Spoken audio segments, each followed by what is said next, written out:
not there in that court. Are you sure you are not there? Daddy, mi bá wọn lọ DNA court. No, it's a question. Ṣé ẹ rí i pé orí àwọn èèyàn kan ò pé rárá? People are saying Gurezy was beside the lawyer and he was so happy about the decision. Daddy, ẹ ṣe wá surprise. Daddy, why you dey surprise me? No. Nǹkan tó wá dùn mí jù ń bẹ̀ ni àwọn tó tún jẹ́ ara wa ni o. Mi ò ní dárúkọ bọ̀ tó ṣe kí ìyá ẹ̀ gòkè wá bá mi bíbá ẹ̀ ń sìn. The winners tó dára wá pé kí bàbá lọ sùn s'Abuja pé kọ́ máa ṣiṣẹ́ kápẹ́ntà. He was there. He was so happy as the lawyer was saying this and that. Òun gangan ó wà ń bẹ̀ ó ṣe kí ni kan mu náà. Mo kàn ń wò pé kí ló ń ṣẹlẹ̀ yìí wọ̀ lọ. And what I was trying to do is that please let us calm down. Kì í ṣe jọ́ta bímọ lọ́mọ máa dàgbà. Tí nǹkan bá ṣẹlẹ̀, I'm not supporting anybody. Let us calm down. Ó sì ṣẹlẹ̀ lánàá ni. A ní láti fly up ní ẹsẹ̀kẹsẹ̀ lánàá yẹn. Ó ṣe kí lọ́yà kó ń bẹ̀ kó dijọ́ kejì kó pe client ẹ̀ come to my office. Let us sit down, see what we can do, how we can go about it, or the client can think overnight and say, no, I'm not agree with this decision. My lawyer, I need to come and see you. We still have some days. Like CTC gan ò tí jáde lórí ẹ̀. There's nothing they can do now without the CTC. Let us calm down. Ọbẹ̀rẹ̀ sí gbáyà mi ni. But no problem. Máa ní sùúrù. Ó ṣe kí ìyá yẹn kó wá bá mi bí nsìn. Anyway, that mo ní dárúkọ but máa ní sùúrù kó wá bí báyìí. Èmi náà ẹnìkan pàkíyèsí mi sí ọ̀rọ̀ yẹn, but I want to seize this opportunity to tell everyone mi ò sí court o, mi ò dey attend any DNA proceeding rí, mi ò attend rí. It was Corona that I used to go to. Mi ò bá wọn lọ rí o. Gurezy ni kíní kan. No, you see, it's so sad pé àwọn èèyàn tó ti ní mental problem ló pọ̀ jù. What they don't see, what they cannot defend, what they cannot even substantiate, they just come with it, and a lot has. Mama yẹn nìkan kọ́ ló sọ. Some morons, they said it. Gurezy was ẹjọ́. The only time I ever said anything in that court was nígbà tí mo kàn notice pé ẹnìkan ló pè mí pé bàbá tan kámẹ́rà. Àwọn ọmọ ní court, bàbá tún ṣe wọn tan kámẹ́rà. And I called Baba was not picking that call. He got on like, daddy, court lẹ wà, ẹ má tan kámẹ́rà. Don't let these things be used against you. But yeah, Baba Opa, mo tún pè wọ́n wá gbé wọn. And I came online and I was like, daddy, please, don't. It was, but mo dẹ̀ rí kó wọn ti bọ́ sẹ́gbẹ́ kan tó dẹ̀ ti okay. And I just switch off. Okay, it's normal business me. Not until later. Àwọn èèyàn gan ló kọ́ àkíyèsí mi sí outcome. I was not anywhere near Ikorodu at all. Near Ikorodu, cover is a court here. I was not anywhere near. Sherry, ẹlòmíì, kò sígbà tẹ́lòmíì ò ní gbógun lọ nínú J4M. I swear to God. Because you just cook up lies or you just say things. Whatever you are, as in, if you are pressured, or mental health in your balance more, why not quit and go and sit down? Obi tó di jẹ́ ẹ̀ṣẹ̀ ni pé ká sọ pé ẹ jẹ́ ká ṣe sùúrù, ẹ jẹ́ ká calm down. Mi mo bi tó di jẹ́ ẹ̀ṣẹ̀ ni ṣá. And these people ẹ béèrè pé ṣerú ẹ̀ ti ṣẹlẹ̀ sí wọn rí, tó fi mọ solution ni. Wọ́n lè dáhùn ẹ̀. Nǹkan tí wọ́n sọ fún wọn nìyẹn pé look, ṣe rí bàbá yìí. Even if I thought he just come up and come and attack me, but mo fún nìyẹn The next time you try that, ó máa gbà fúnra ara ẹ̀ ni. Mo kàn fún lẹ́yọ̀ kan ṣo yẹn ni. Láti 26 I months. don't know you, you don't know me. When I say, let us calm down. Let us ṣe ẹ jẹ́ ká ṣe sùúrù. Tó bá everything, bàbá ó máa mọ bọ́n ṣe máa appeal ṣe everything. Irọ́ ó gbọ́dọ̀ jáde ní o, ó gbọ́dọ̀ jáde lọ́la, ó gbọ́dọ̀ jáde lẹ́yìn, ó gbọ́dọ̀ jáde kí ló láti tó yẹn. Bẹ́ẹ̀ náà ló ṣe wá sọ lọ́dọ̀ Madam Kofi náà nìyẹn, mo fún ní ẹyọ kan ṣoṣo yẹn. He will never try it anymore with me because mi ò mọ̀ rí, mi ò mọ̀ mi rí. Your opinion may not be the same thing with me. O ní láti attack me. Ju wípé wàá sọ tiẹ̀ kí n sọ tèmi ni. When next tó bá tún try mọ́ kó máa wà lórí ṣáàtì. Tó bá ní depression kó lọ wo depression ẹnu ilé ẹ ni. I don't call for you, don't call for me. Because calm down, mi mọ̀ bí tó ti jẹ́ṣẹ̀. Ẹ jẹ́ ká ṣe sùúrù, mi mọ̀ bí tó ti jẹ́ṣẹ̀.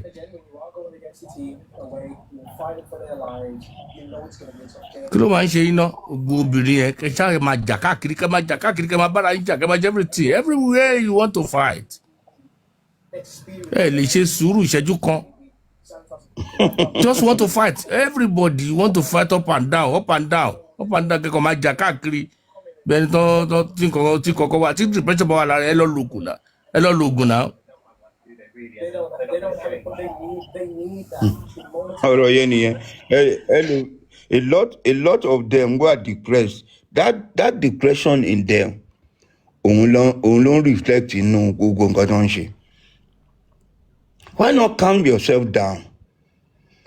Tell bá farabalẹ̀, you cannot get the decision you make out of emotions is not always right. Whatever anything, tell bá fi bí ọ̀rọ̀ bá ṣe kala bọ́mọ bá ṣe ṣẹ̀ tó bá ṣe bẹ́ẹ̀ yẹn sọ̀rọ̀ á ṣe ọ̀rọ̀ sọ. Àwọn ìyá tó tọ́ wa tó bá ṣẹ̀wọ̀n lọ́sàn-án wọn á calm down ni. Torí tí wọ́n bá ṣe ẹ́ nígbà tó bá bí wọn nínú, they can wound you, they can break your leg or break your hand. But wọ́n á ka sára. Wọ́n á jẹ́ kí kíní yẹn kó rọrùn. Ó lè jẹun alẹ́ kó jẹun ọ̀sán gan. Tó wá ti wá sùn, wọ́n kàn jí ẹ. What you did in the afternoon, oya, go to that corner, stood down there. Wọ́n á fẹ́ nà ẹ́, kò ní sí emotions ń bẹ̀ wọ́n. In this case, ẹ jẹ́ ká calm down. Gẹ́gẹ́ bí dáàdì ṣe sọ. Is anybody pleased with the situation? No. Àwọn tá à ń content pẹ̀lú àwọn ló ń look. Who is Wunmi? I swear to God, I can say it 10 times. Me is nobody.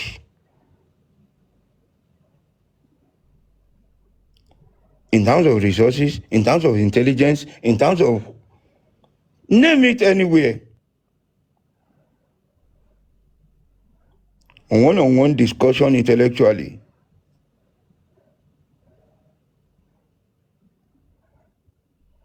Do you think our lawyer,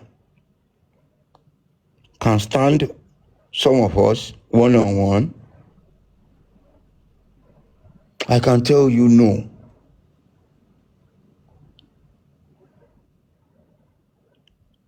I run symposia. I run discussions with lawyers that to yes, and we do engage. Our lawyer, ṣé Gani lòun ni àbí ta lòun? But the power behind all this, àwọn la ní láti break, láti wound àti láti destroy, so that our battle can be won. Many of you are just looking at ẹni tó rúkọ ẹ̀ wà no way.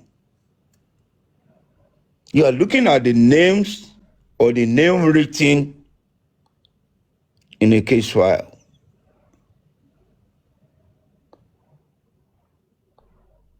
But it goes beyond that. That is why I don't look at her as somebody I need to contend with. In every ramification of struggle, agitation, battle, I swear.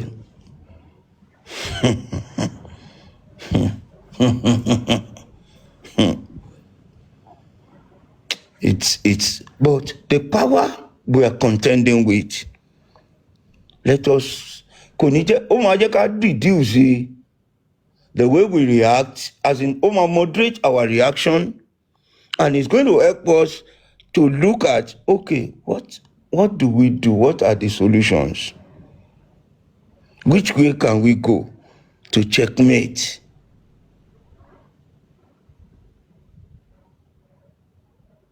Which route can we take to catch them, either unaware or unprepared? As the man tried, the Baba has done fantastically well. Kò easy now. Ọmọ yẹn wà ń bẹ̀ yẹn, ṣẹ́yìn rò pé kò ní sínú bẹ́ẹ̀ yẹn ni. Even that man constantly makes something pé ọmọ òun, in which some people are using against him àbí kíní kan pé nígbà tó wà láyé bí ò tiẹ̀ fún un lówó pé òun jẹ́ bàbá Mohbad lásán ládùúgbò.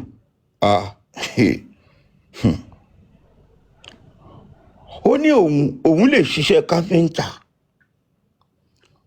kó tó àsìkò kan kó nǹkan ra ráìsì tútù kóun dẹ́pẹ̀rẹ́ sí pé fún wọn pé Mohbad ló ní fún yín o, Mohbad ọmọ mi ló ní fún yín o, Mohbad ọmọ mi ló ní fún yín o.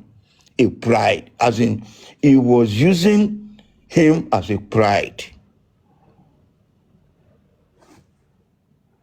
He accidentally lost him, or let me say directly, they took him away from him. I watched a movie one time. Lórúkọ girl, tí máa rántí wọn aṣọ. Ó kàn date èèyàn ni. They were in love. But when yẹn dẹ̀ kú, the guy pie in the house. Girl yìí dẹ̀ go gaga. Ó go gaga in the sense that ó ní kán máa sìn òun fẹ́ máa wò. Ó ní kán máa gbé. Ó ní òun ò jáde ilé àwọn ọjọ́ máa wà ní ilé ni. And the body was decomposing.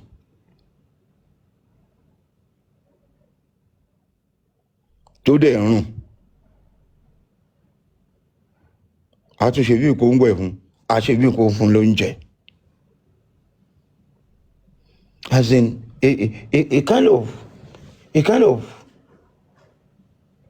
human reactions when certain things happen.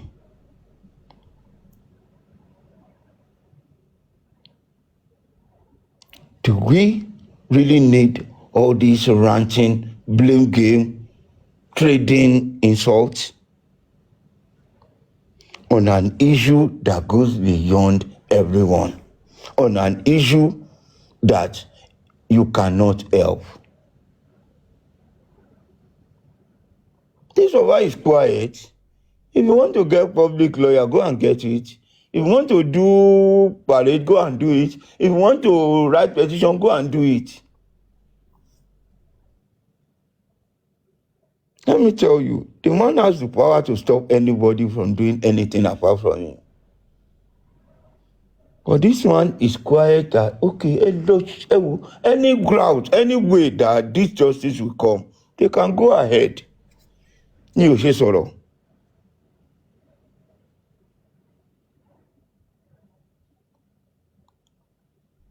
And some people will use that pain, that agony, to keep mocking him. I'm not saying, look, Baba might wear agbada or anything.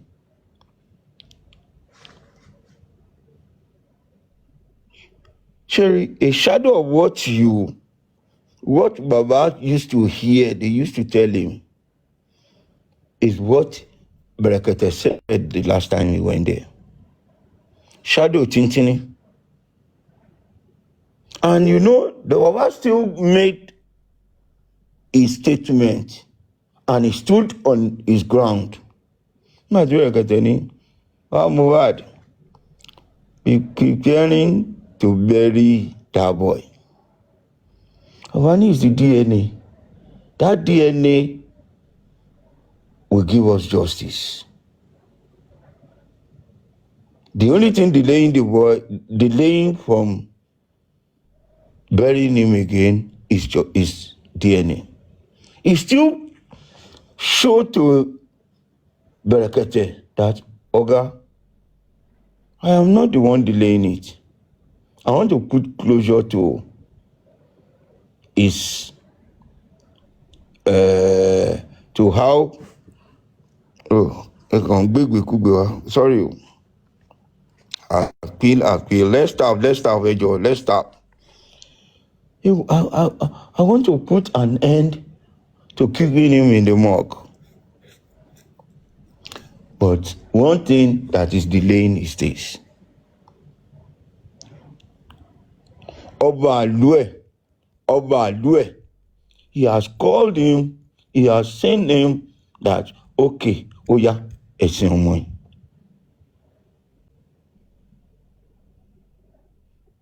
Ọ̀rẹ́ aládùúgbò, the man is looking, as in, some are looking him so shavishly. That kí ló dé dé.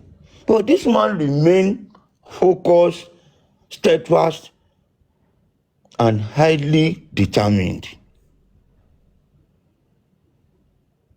to ensure that justice is have buried my son.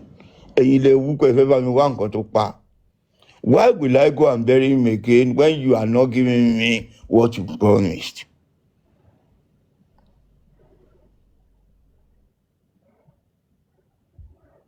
If the DNA, if they are giving their own submission that way, they have not done it. They have not put anything in place to do it. Baba could be engaged to see reasons why you must not. It is not that we need to make mockery of every situation or make mockery of ourselves. And trying to let them on the other side feel as if they have won they have won the World Cup. We even need to, at least, even if we are disappointed, we need to show that, well, you think so. That thing you are seeing that is temporary. It's just temporary. Don't worry. Table will turn very soon. We are putting wheels on the table that will turn it. The table will turn by itself. Let's teach ourselves how to, the mind of a fighter, the spirit of a fighter.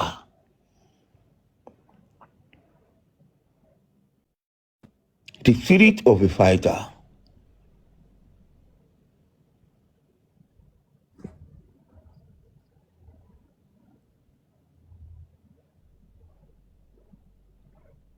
Probably we need to understand the 7 rules of engagement.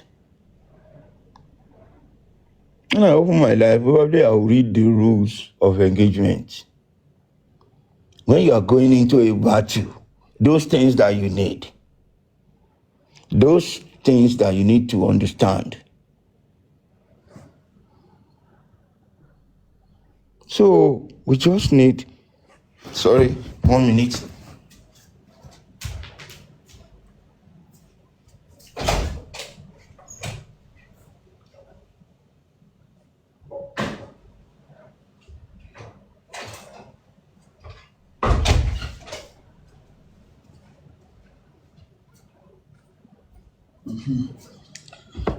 Yeah, sorry. So those things we need to understand. Well, the DNA, well, has got liver,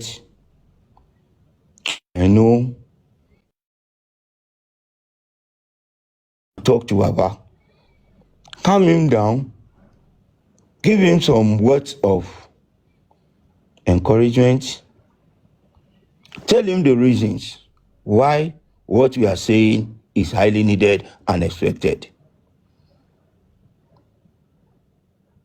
Ìgbà míì nǹkan máa ń súyàn nígbà táwọn tó gbójúlé àwọn tó gbọ́kànlé try directly or indirectly turn against you, because the words that come from our mouth at this crucial time is highly influential.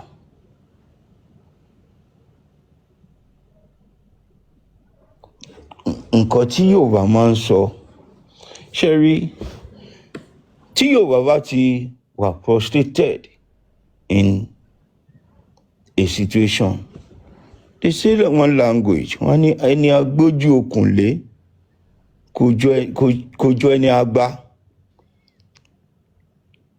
which means someone that you tie with a rope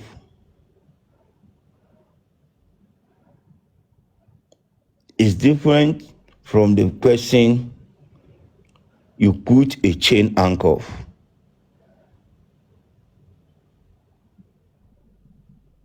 Agba is handcuff. Ẹni tá a fòkun dè kò jọ ẹni tá a gbà.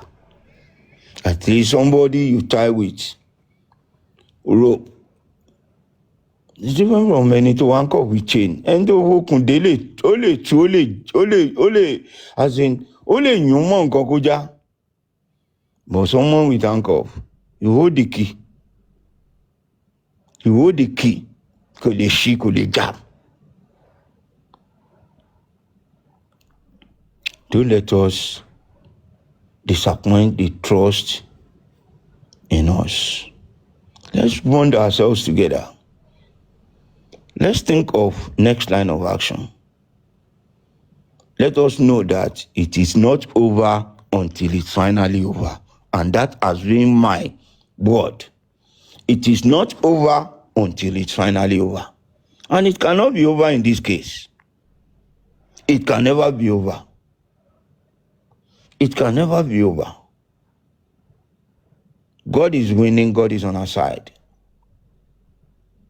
As long as we stand on truth, as long as we stand on the truth, let me just give some few minutes for moderators. Please, this is not a time to complain. This is a time to sensitize ourselves, to give ourselves words of encouragement, and to at least, if Baba is hearing, I don't know, he might be sleeping, but at least let's send signal. Let's send some words of encouragement to him. Let us see what we have not lost anything. It's still like we are fighting in a competition that has many rounds. If we are down in a round, let's prepare for next round. Let's make sure that we don't give up in one round, in a round that is not complete. We still have a long way to go. It's not over until it's finally over. Please, over to you, moderators and panelists, if you have anything to say. Spicy Gist, you have anything? Moderators, you can bring people up.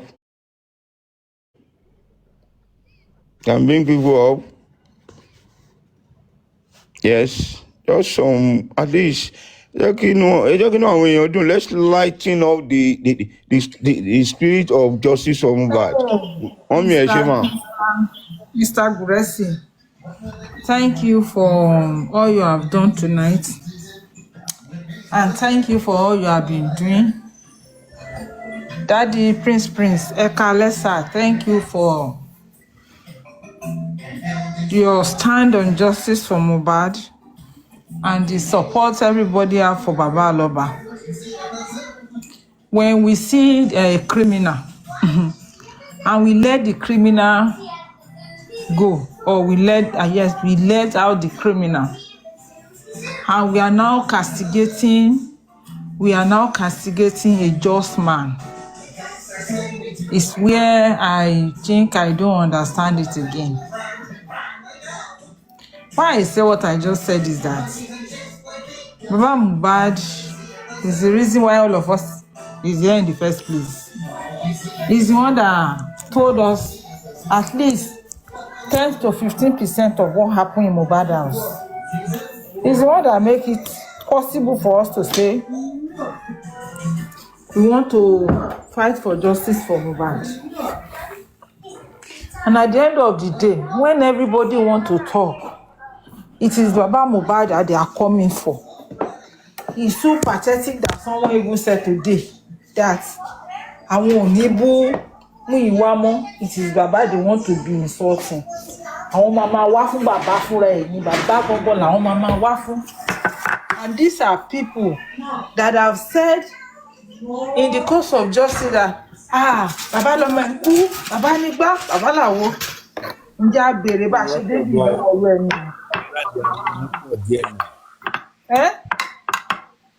Background yín ariwo yẹn pọ̀ díẹ̀ àgbọ̀ yín. Ẹ kú ààrẹ torí mi ń dáná lọ́wọ́ ẹ máa sọ̀rọ̀. Okay. Yeah, Sherry, Daddy Mr. Gurezy. Sherry, kì í ṣe gbogbo èèyàn mo ti máa sọ fún gbogbo èèyàn tó bá sọ̀rọ̀ sí ọ̀kan léèyàn fẹ́ dá lóhùn lórí social media yìí.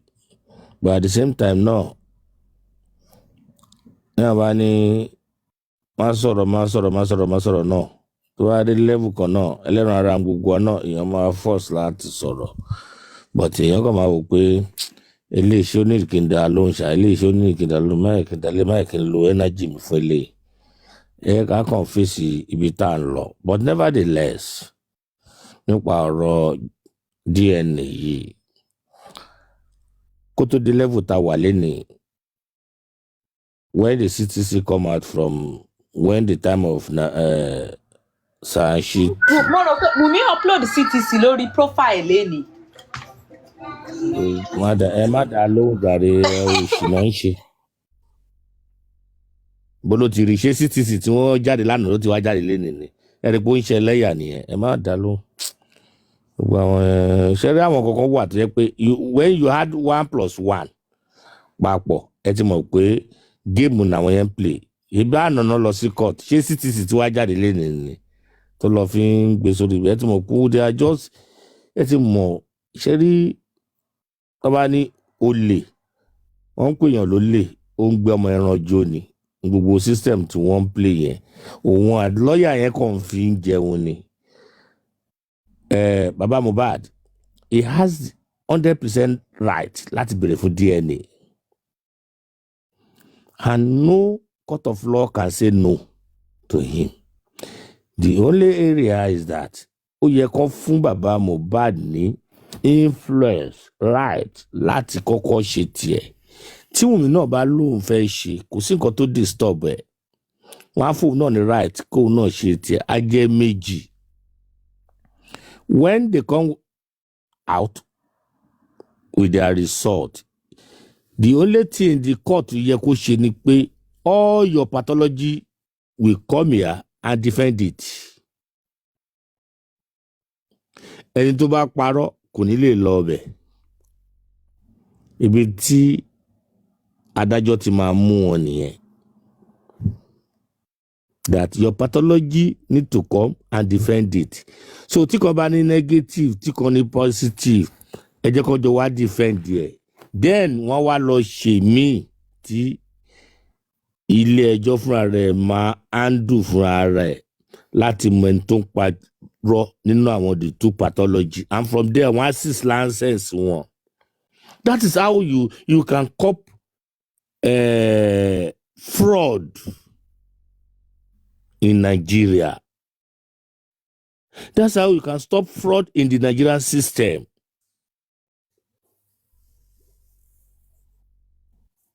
The two of them will come, the pathology will come and defend it. And then the government will go and do their own.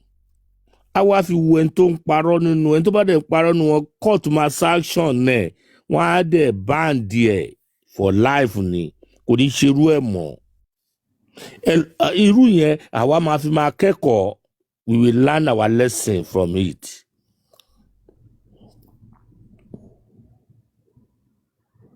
That's how we can move forward in that country. With all this, what they are doing now, they are playing politics on people's head. Tí terrorists náà bá jà náà, ẹ máa fi play politics. Tí kidnapper bá ṣẹlẹ̀ náà, ẹ máa fi play politics. When are we going to stop that rubbish in Nigeria?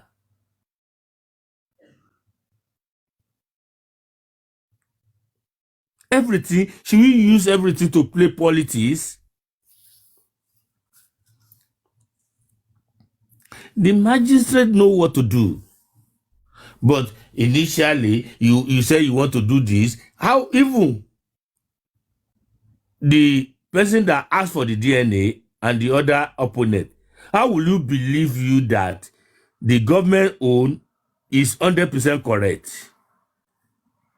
If you come out, Babaloba can challenge it, Umi can challenge it. And when they get to that challenge, can they win? No. Wọ́n ní ìjọba ló ṣe, abẹ́rẹ́ sí máa postpone. Wọ́n máa give oríṣiríṣi constitution, oríṣiríṣi law. To jẹ́ pé at the end of the day, wọ́n máa frustrate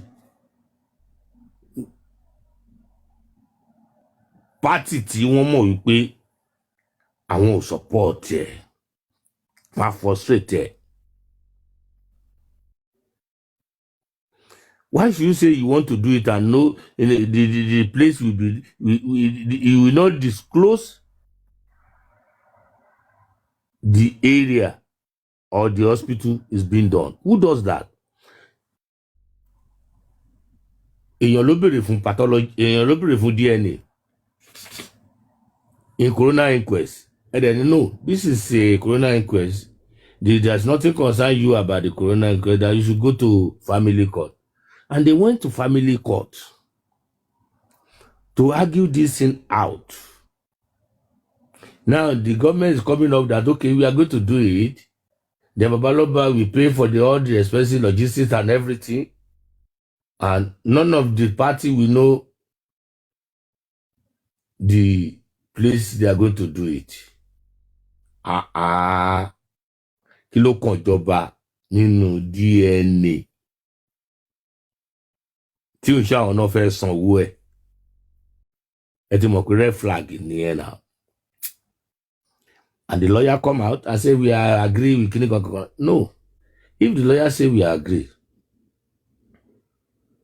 at that particular time, could he justify the closure of that case? If the lawyer say, okay, no, we are not going to agree, we are going to appeal this, it does not justify that case.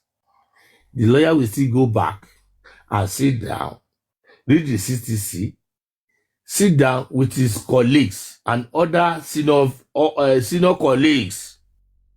Tickets bari by kí la fẹ́ ṣe sí. This is a state case. Tí ó bá yé wa, ẹ jẹ́ ká lọ ronú sí dáadáa. Babaloba is fighting the authority, is fighting the government. This is a case to jẹ́ pé ó wà so sensitive. Tó bá ṣú, wọ́n máa monitor ẹ̀. Tó bá yàgbẹ́, wọ́n máa monitor ẹ̀. Tí nǹkan ò bá ṣe wá rí, ẹ má máa jẹ́ ká máa sọ wípé tó bá kíní kan ó yẹ kó ti ṣe báyìí ó yẹ kó ti ṣe báyìí torí pé kò ṣẹlẹ̀ sí wa rí ni tí kan bá wa ọlọ́run jẹ́ ká burú bá anybody wa o gba ẹ lọ́mọ mọ̀ pé díẹ̀ ọmọkùnrin ò tó tó bá ní o lágbára tó bá fèsì ìjọba wàá mọ̀ pé agbára yẹn ó máa di omi ni kò sí bó ṣe wọ́n ní ìjọba amúnimúyè amúnimóògùn ni kò sí bó ṣe lágbára tó tíjọba bá máa dí pẹ̀lú ẹ̀ ó máa dí pẹ̀lú ẹ̀ squarely ni kò ságbára tó lè ní.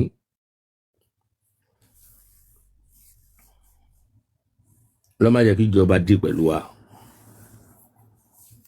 lọ́mọ yẹ ká kó sọ́wọ́ ìjọba kò sẹ́ni tíjọba ò lè dí pẹ̀lú ẹ̀ tí bàbá Mohbad lárí tó dé gbogbo tó ń ṣẹlẹ̀ sí bàbá Mohbad yẹ ìjọba ń dí pẹ̀lú wọn ni because it's a simple case tó wà nílẹ̀ tán fà ọdún méjì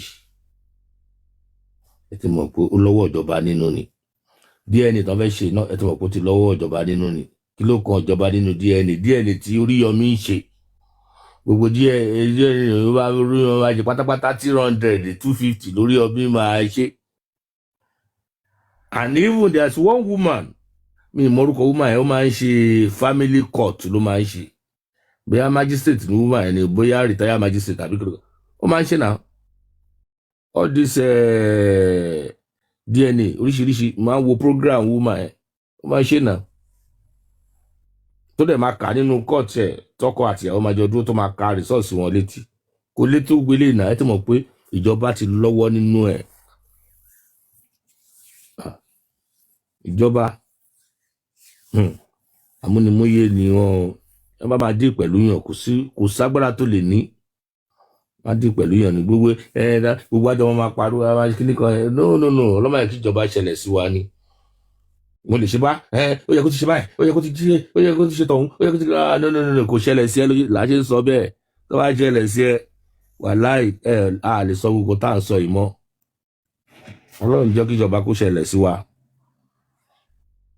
So that is the only thing they call rí bẹ́ẹ̀ ni pé let us be calm. Bàbá ó ti gbọ́ gbogbo oríṣiríṣi táwọn èèyàn sọ lórí social media lọ́yà náà á ti gbọ́ lóríṣiríṣi táwọn èèyàn sọ lórí social media they will know what to do. And tí ò bá dẹ̀ wá sí ọ̀nà àbáyọ the only advice tí mi lè fún bàbá yẹn ni pé kó opt out ohun òṣìṣẹ́ àti díẹ̀ ni o àtẹ́ni ohun òṣìṣẹ́ mọ́ ẹ jẹ́ kó fọmọ yẹn sílẹ̀ gbogbo wa fẹ́ ṣe DNA wọ́n fẹ́ ṣe DNA bàbá is just helping that the baby from the stigma tó ti wà lára ẹ̀ tó bá ṣe DNA yẹn but tí bàbá opt out ohun òṣìṣẹ́ mọ́ that boy will be carry that stigma for life tó bá dé stage kan ọmọ yẹn fúnra rẹ̀ tó bá dé èjì kan bí ọ̀rọ̀ Mr. Tarzan tí mo dẹ̀ bá submission Mr. Tarzan yẹn tí ọmọ yẹn bá dé èjì kan ọmọ yẹn fúnra rẹ̀ ló máa bèèrè lọ́wọ́ ìyá ẹ̀ pé ta ni bàbá mi who is my father I want you to tell me my father ìgbà yẹn ni ìyá yẹn máa mọ̀ pé òun ti rí òun rúgbí oyin. Because that Mr. Tarzan submission I so much love it. Ìgbà yẹn ni bàbá ìyá yẹn máa mọ̀ wípé igi oyin lòun rú yìí. Because a gbọ́dọ̀ sọ bàbá ọmọ yẹn fún bọ́ọ̀ yẹn. Because kí ní nǹkan tó ń ṣẹlẹ̀ kò ní kò lórí social media. Ó ti wà lórí Google for life. Ọmọ yẹn náà máa dẹ̀ padà. Ó máa ṣe é bèèrè pé wà. Kí lẹ rí? Hello? Sir, mo ní exactly ó tọ́lẹ̀ ń sọ. Wọ́n ẹ̀pẹ́ ni. Bẹ́ẹ̀ ni.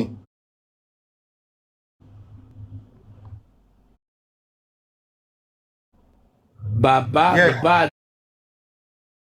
is just helping them to remove that stigma from that boy. But the state government and whoever supporting that woman, they are not helping that woman. That boy will grow up, with the stigma and will come up in the near future. Cherry, sir. Who is my father? Cherry, what will make them cry ẹkún ayérayé is Baba should just opt out and say I'm not interested again. Let me go If and it is me, when bá ti ah lọ sí kóòtù pé ah wọ́n fẹ́ àpì tí wọ́n bá ti gbà tí bàbá sọ pé òun ò ṣe mọ́ lórí DNA yẹn àmì ò ṣe mọ́ lórí DNA ìwùn mi ò lè gba anything lórí property ẹ̀wùn mi kí ni kan what is that? This is family issue. Bàbá ló ní head of the family. Pípù kan kó ṣe marriage kó lọ kóòtù. Bàbá is still the head of the family. Ẹ má yẹ ká máa tanra wa jẹ. Wọ́n ò lè kó property bàbá yẹn fọmọ yẹn kó possible. Ṣé ìjọba fúnra wọn tó máa gbé law fún eléyìí ni tó máa dájọ́ fẹ́lẹ̀ tó máa dájọ́ fẹ́lẹ̀ tí ò sí kankan nu wọn tó obey law ní Nàìjíríà tó ní kálukú tó ń lọ court lójoojúmọ́ tó máa dájọ́ fún tó ní obey tó máa dájọ́ fẹ́lẹ̀ tó ní obey ṣé ìlú yẹn lè rò pé ẹ lófin ni.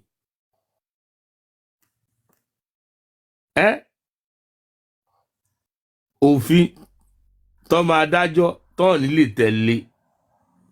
So let us don't ẹ má yẹ ká fún bàbá yẹn ní pressure púpọ̀ jù. Ẹ jẹ́ ká fún bàbá yẹn ní breathing space. Ẹ jẹ́ kó mí. Tó bá ṣu báyìí kọ́ náà ṣe ń ṣu. Tó bá tọ̀ báyìí kọ́ náà ṣe ń tọ̀. Tó bá yàgbẹ́ báyìí kọ́ náà ṣe ń yàgbẹ́. Ó yẹ kó wúkọ́ kó tó yàgbẹ́ ni. Ó yẹ kó ṣu kó tó yàgbẹ́ ni. Ó yẹ kó ti ṣe kí ni no the pressure is coming too much.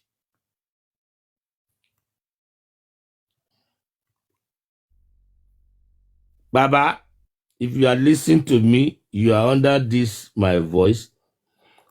Tí ẹ bá appeal ẹ tí wọn bá ti gbà fún ẹ opt out ẹ lẹ ò ṣe mọ́. Because the pathology and toxicology is inconclusive from the government, and we heard that they keep that sample within them for many months. That is the state government. And not to shit, your own pathology went to the police to collect all the specimen within them. Won't release it. You're not to come out unascertained. Oríṣiríṣi òyìnbó lọ́kàn jù lọ bàbá Mohbad. Ẹ kẹ́ lọ gbé dictionary o. Now, ìyẹn lásán ó ti fún ní evidence láti sọ fún magistrate pé ẹ fẹ́ opt out ẹ gbà kí ìjọba ṣe DNA fún yín. Tọ́ọ̀ bá ti gba appeal yín bàbá Mohbad pé kẹ́ ṣe ti yín o ẹ má ṣe rárá o. Mo fọlọ́run bẹ̀ ẹ má ṣe rárá o. Tẹ́ bá lọ ṣe fúnra ilẹ̀ fúnra ara ní handcuff lọ́wọ́ o. Fúnra ilẹ̀ fúnra rí pàkúté kan fi mú yín o. Ẹ sọ fún wọn pé ẹ opt out kò sí nǹkan tó fi ń ṣèyàn.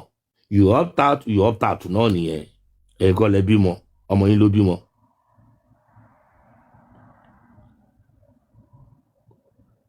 Advice tí mi lè fún yín nìyẹn o. Don't say because of kíníkan Wùnmí máa ní ẹ sá lọ. Tí Wùnmí bá lẹ ẹ sá lọ ẹ gbà pé ẹ sá lọ o. Ẹ ò ṣe o. Because tẹ bá lọ ṣe positive náà máa gbé wá fún yín o. Ẹ má ṣe mistake o. DNA yẹn kò kúrò níbi kankan tó ti kó o. Wọ́n máa tọ́jú ẹ̀ sínú lọ́kà wọn ni o. Wọ́n ti kọ results sílẹ̀ already tẹ máa gbà.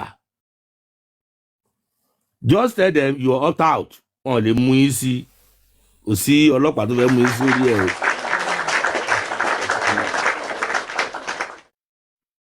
Ẹ wá fọmọ yẹn sílẹ̀. Ẹ jẹ́ ká máa wo ọmọ yẹn bó ṣe ń lọ. Kọ́mọ yẹn tó wọ secondary school ó máa béèrè lọ́wọ́ ìyá yẹn pé òun fẹ́ mọ bàbá tó bí. Ẹ lọ kọ sílẹ̀. Ikú ò ní pa yín, àrùn ní gbé yín dè bàbá Mohbad. That is my advice. Fúnra ara ọmọ yẹn ló máa ṣe DNA fúnra ara ẹ̀. Ẹ̀yẹn lọ kọ sílẹ̀. Tíjọba ò tẹ̀ ní náwó ń bẹ̀. Tí ò ní sẹ́nìbọ̀dì máa lọ́wọ́ ń bẹ̀ mọ́. So that's it. Ó dàárọ̀ o.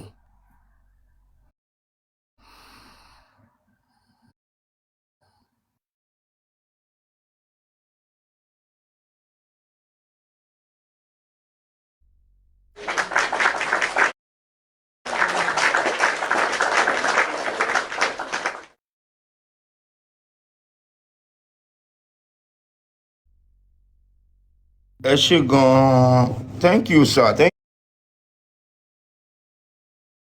you very much, thank you.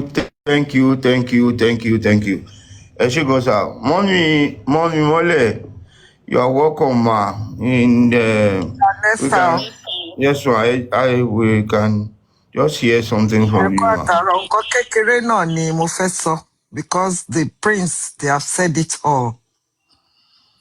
Ìgbà táwa náà gbọ́ the verdict, we were all concerned because inú wa ò dùn. Àwọn ìjọba ìpínlẹ̀ Èkó wọ́n ń fọwọ́ gbá wa lójú, wọ́n ń rẹ́ wa jọ, wọ́n tún fi ń hàn wá. How can Baba ask for the DNA of his son and the government is taking responsibility? What concerns them? And they are even saying Baba should pay. Pay for what? That one is even it's out of it. Baba should not pay for anything. Whatever Baba is going to pay for is what he's going to do by himself. Ṣé fẹ́ kí bàbá tún pay? Ṣé ẹ ti gbọ́ yẹn? Baba ni ó tún sanwó. Èmi ò gbọ́ yẹn, èmi rò pé Baba ni ó sanwó. Nígbà àwọn náà máa sanwó. Àwọn náà máa sanwó tó fi máa lọ ṣe. Bàbá òde ní hospital tó ti máa ṣe. Níbo náà ti ń ṣe yẹn? Níbo náà ti ń ṣe? Kò yé mi o. Your lawyer náà bí ebi àfẹ́ sọ̀rọ̀ sẹ́ni lawyer náà but ibẹ̀ yẹn right there ló ti ẹ̀ kàn sọ pé no. My client cannot do that. Objection, wọn ò lè pa yín sí kinní now. You are going to do this in an unknown place, which my client will not know anything about, and he's still going to pay. It's never done anywhere. Iṣẹ́ máa wọn kọ́kọ́ wà tó ṣe pé this is clean and clear. Ẹ̀dẹ̀ wá lẹ gbà bẹ́ẹ̀ yẹn náà. Ṣé mo bàbá dẹ̀ ni àwọn nǹkan mi bàbá máa wo lọ́ọ̀yà wọn máa wò bíi pé at least lọ́ọ̀yà táwọn gbà táwọn ń sanwó fún bí Ọlọ́run ni because wọ́n believe pé ṣẹ́ wọn ni. Àwọn ló yẹ kó ṣe I can't blame this man. Tó bá yẹ pé ń jẹ́ iṣẹ́ kápẹ́ńtà ni bàbá lè máa fọ́ lálẹ̀ pé bọ́n ṣe ń ṣe nì. But this is their own department. Are they not supposed to object to that kind of verdict? Ẹ̀dẹ̀ tí wọ́n á dé tànú ẹ̀ tí wọ́n á sọ pé they are going to do it in an unknown place. It's not going to be disclosed to any party. And Baba is going to be responsible for the payment of everything. Kéèyàn máa ṣe nǹkan bẹ́ẹ̀ kó dẹ̀ tún máa gbáyàn lójú mọ́ bẹ́ẹ̀. Ẹjọ́ nítorí Ọlọ́run Mr. Gurezy, the earlier the better. Tí wọ́n bá lè appeal, tí wọ́n ò bá gbà, Baba should opt out. Baba should opt out. Let everything stand still. But before that is done, let the whole Nigeria, let them know that this is the decision or this is the verdict of the court as regards the DNA. Ẹ jẹ́ kí Bẹ̀rẹ̀kẹ̀tẹ̀ mọ̀. Ẹ jẹ́ kí VDM mọ̀. These are the bigger platforms. Everybody á ti mọ̀ pé lóòótọ́ nǹkan kan wà ń bẹ̀. Kí ló dé tí bàbá ọmọ ò ṣe ní mọ̀?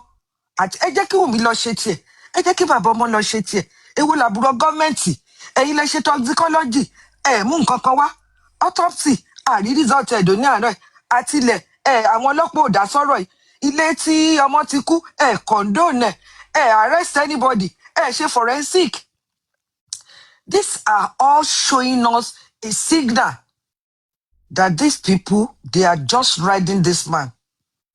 I don't know whether they use Wumi to kill Mohbad, whether there is something that they are hiding, but I know the government is solidly behind Wumi, and I don't know the reason why. And maybe it's because of the son that is involved. Baba should just act off. It is better not done than doing it. Tí bàbá bá ṣe wọn lè appeal mọ́ ẹ má jẹ́ ń tàn yín. Tó bá ti lè ṣe kíní ẹ̀ tó bá ti wá ní positive wọ́n máa gbá ẹ ní ẹ ṣe bẹ́ẹ̀ rí ti kíní tí wọ́n àpíìlì DPP kí náà ṣe sí ṣé wọ́n gbàdánù ní kẹ́nìkan kan máa tàn wọ́n o káwọn lọ́yà máa tàn ẹ máa ẹja ṣe é tó bá jẹ positive ẹ má wọrí ẹ appeal ẹ má jẹ́ kí bàbá ṣe rárá o. It's better to be left undone than doing it and thinking they will appeal. No. Nígbà tó bá yá ọmọ yìí máa gbọ́ sórí ààrẹ. Ọmọ yìí gangan náà ló máa ṣekú pa àwọn bàbá àtìjẹ́ tí wọ́n láwọn yọ lórí burúkú nínú kínní tó ní dọdọdọdọ àwọn ìjà olóṣì. Ọmọ yìí náà ló máa padà pa wọ́n gbà tó bá gbọ́ sórí. Because kò sí bí ọmọ yẹn ti ń gbọ́ sí, if you be going to 2 or 3 now, ó ti ń gbọ́rọ̀ mo dẹ̀ jẹ́rìí wọ́n á sọ ìtàn fún. So Baba should just rest now and relax. He has tried. So stop. Baba has tried.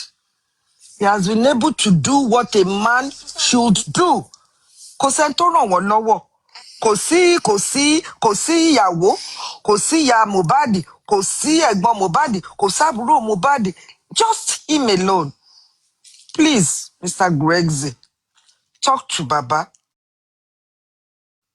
Baba should just opt out, like everybody has been saying. It is not, if it's opting out, it doesn't mean the government will force him. The government cannot force him. But before that, let everybody know that this is the condition the government placed on him. And let him give them.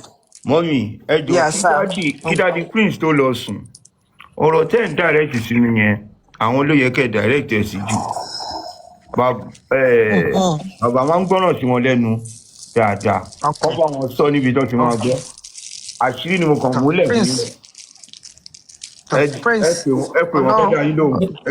Mr. Gurezy. Prince Feki. Yes, sir. Mommy, hold on. Okay. Ẹ kalẹ̀ mà.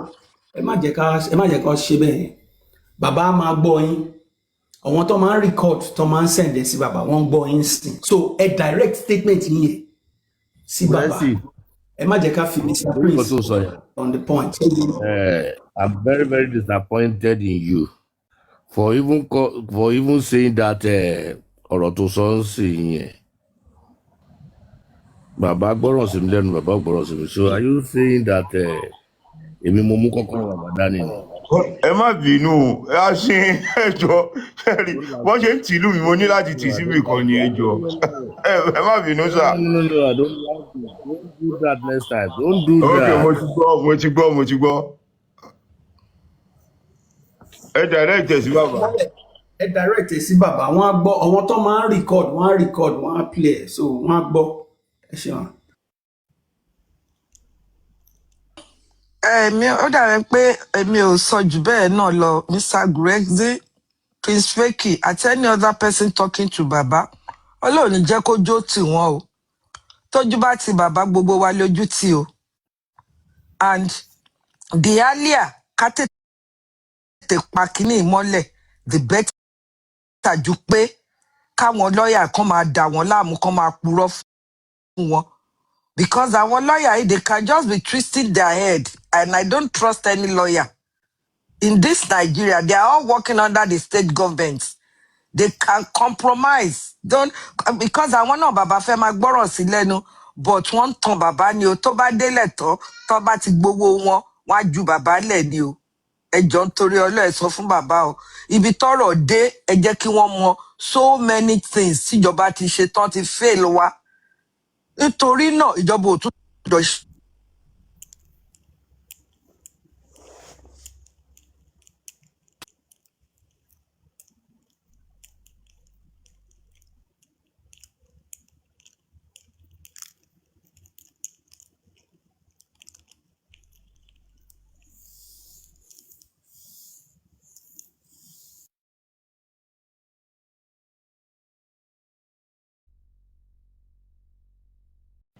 Yes, Mr. Tarzan, let's hear a bit of what you can say, sir. Okay, thank you very much. Ekale, everybody. Spicy Gist, I greet you. Mr. Prince, I greet you. Mommy Mole, greetings to you. And I greet only the good, sensible, reasonable people in the comment section. I greet you all and thank you for joining this live. Okay, The dust has gone up and has settled. Everybody has expressed their feelings, their views, and all of that. But certain things in this matter where it is right now should be common factors. I mean, certain things should settle across board, whichever side of the room that you are seated. Right now, there are things that we can all agree on at this point. And one of those things for me is the fact that these powers, these government institutions, they are hell-bent on making sure that Aloba does not get justice. They are hell-bent on protecting those who were behind what happened to Mohbad, or those who are giving confidence to those who saw, who knew, who participated, who distorted the truth, or who hid the truth. The powers that is giving them confidence. They are out here to ensure that everybody is frustrated. Right? It should be clear to everybody. One thing should also be clear to all of us is that Aloba Joseph is doing everything that is within his capacity to ensure that he gets justice for Mohbad. We all also must agree that he is not an embodiment of knowledge of how government and institution works. And we must also agree at the same time that not all of us, even those of us on the outside that we don't know him, we don't have his number, we don't talk to him, we may not get it right all the time in the way we see things from outside. We must come to that understanding. We must also come to the understanding of the fact that in this movement, as many as we are diverse in understanding, in age, in profession, in background, in experience, as diverse as we are all bound together by this one cause to get justice for Mohbad. And so most times, ideas, understanding, suggestion will clash along the way. And everything, do you know where everything come clashing? On Baba Mohbad's head, in his heart, in his mind. Okay? Now where we are, Aloba was the one who asked for DNA. And the reason why this DNA became a center issue was because at the court, the coroner court, Wunmi told the whole world that Baba is angry with her because she refused to give him the placenta. Right? That's it. That was the genesis. At least legally speaking, before the court of law. And I still hold the view, it doesn't matter if you disagree or if you think it doesn't hold water or whatever. I, Abdul Tazan, I still hold the view that this DNA, the paternity of this boy, is central to whatever might have happened to Mohbad. Look at it this way. They have taken the nurse. They said because the nurse injected him. They have taken Spending. They said because Spending was the one who gave them the number for the nurse. Mohbad wrote petition. Inside that petition, he mentioned Samilari. He mentioned those two other persons. And one prominent name, Deguchi. Samilari came and told us the reason behind this issue with Mohbad. And so we can infer that Samilari went after Mohbad because of 2 million naira performance fee. So the question would be, logically, so what about the Gucci? What's his name doing in the petition? What's he doing in the petition? well written, well put together, received formally, and it is still there. So when you look at it, you put everything together, plus what Gistlover said, that Wunmi, one Oba just got a baby boy. If you add it and mix it together with when Baba Mohbad said, Alelopo mommy, Timba she DNA, I'll be able to figure things out. And somebody jumped up. So I believe that this DNA is a pathway to what actually might have happened to Mohbad. And it's also a way which could point to the motive. If we go by what the driver said in the car, that woman said, you want to disgrace me and my son. Right? And if we add that to the fact that Prime Boy said, while they were fighting, he said, what they were saying, he had to be cautioning them. Don't say this. This is a private issue. Right? Could it be that the content of that altercation in that vehicle aggravated Wunmi so much to the point that he got into the house and they continued the fight that led to the emergency at 3 a.m. This should be something across board. We can make sense out of it. And it is clear. And it should be clear to everybody that means well for this fight. That so obviously there are people that the institutions, the powers that be in Lagos State don't want to go down on this matter. Should they do the right thing? Should they do their job? Should they ensure that phone forensic analysis is done? Who will suffer if this is done? If phone forensic analysis is done on all the people within that premise that day, and we get down to the bottom of the matter, who do you think will fall for it? Mohbad's phone had been with the police all this while. We don't know where it is. We don't know if the police actually went into it. What are the content? What was his last communication with the outside world?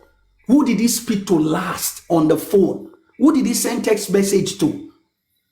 Who did he send voice note to? Who? To this day, all of that is not done. If the government did this, who would have gone down on this matter? The source document, which I keep saying that the coroner inquest is a disgrace to the judicial system in Nigeria, Shotobi. How could you constitute a coroner inquest on the pine of an individual, of which your mandate is basically three areas? Who, where, and what cause is there? The spine. The source document that should be the foundation of everything else. You never mentioned it for one day. Not one day did you make reference to that document.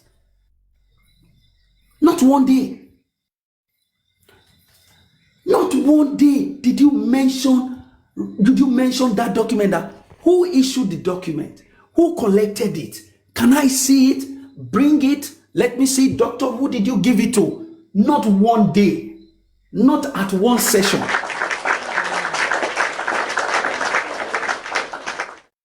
Was that mentioned? And then you just go and do autopsy. Autopsy over what? Autopsy over what? Toxicology over what? I still don't get that aspect. Because this, if you open Mohbad's file, the first document, the number, document 001 will be that doctor's statement. After which all other documents will follow.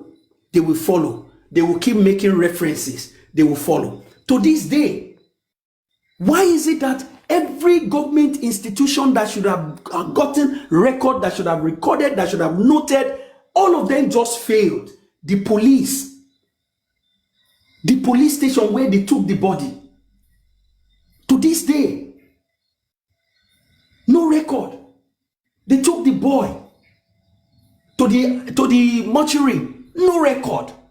They took the boy to the hospital, no record. How do we, with all of these things, it is clear that they don't want to do it. They don't want to do the right thing. They don't want Aloba to get justice. They don't want him to get closure on this matter because somebody will take the fall should they try to do the right thing. Somebody like the police officer who was at that police station that night when they brought the body, the police officer who refused to even step out of his office to go and check Kilekbewa. Is it a human being or a goat or a dog or a cow? And yet they're talking about negligence.